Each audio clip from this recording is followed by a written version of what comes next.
You know, when I started this business in 1988, there wasn't a great deal of information around about organisations. There was no internet, of course. If we wanted to ring a prospective customer or a new client, well, we may have a name of a company, we might have got a compliment slip, maybe a brochure, or maybe we've got access to a trade magazine. But we didn't have a lot of information available. And the best that we could do was really ring an organisation. I'd say, hi, my name's Graham Martin. I'm calling from Orchard Recruitment. I don't know much about your company, but I'd like to discuss whether we might be able to work together. Can you tell me a little bit about your organisation? Well, today that's just not acceptable. If you try that, not always, but often, the person will say, look, I haven't got time to educate you. Surely you can do some research. And really, there's no excuse. So my challenge for you is, what should you reasonably expect to know about a company before you make a cold call, or before you spec a candidate in, or maybe even before you get a background report from a previous employer? And of course, we've got the best research available. It's on the internet, isn't it?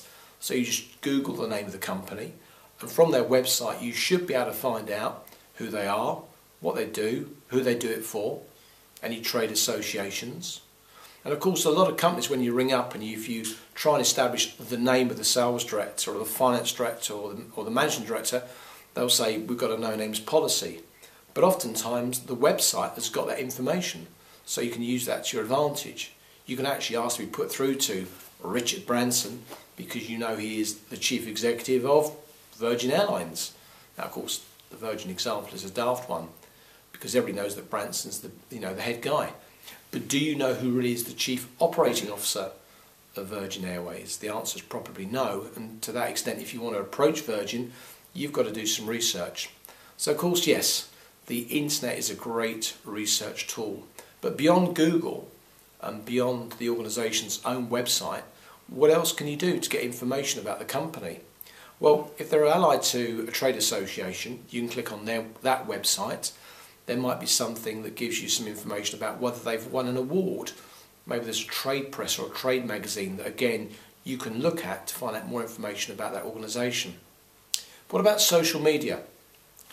Don't discount Facebook, because a lot of organisations have got Facebook profiles. Certainly the large organisations, if you take the time to look at Sony or Dell Computers, they've got a massive Facebook imprint.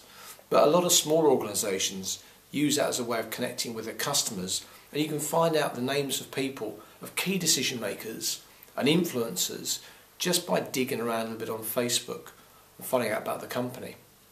A lot of businesses, of course, are using YouTube. They're posting videos about products, about new events, about things about their business on YouTube, and they'll often say who it's been shot by and what their position is in the company. And often there's comments from other suppliers, clients of theirs, and indeed staff. But for me, the best one has to be LinkedIn. If you're serious about doing some research about an organisation, you have to be on LinkedIn. And of course there are different levels of membership, but even the most basic one will give you access to find out about an organisation, about the names of the movers and shakers, and you might be able to link up with them just through a close contact, or you can join a trade association LinkedIn group, again through LinkedIn. Very rarely do they prevent people from joining. So as recruiters, we can use LinkedIn as a brilliant resource to get to know who our potential clients can be. And of course, when you do ring up, you've got that much better information. And if you want to stand out from the competition, from all the other recruiters ringing and just making a generic, hi, I don't know much about you, that kind of call, it's very easy to do so by saying that you've done your research, you know who they are, what they do, the awards they've won and who they do it for. Hope that helps. Good luck.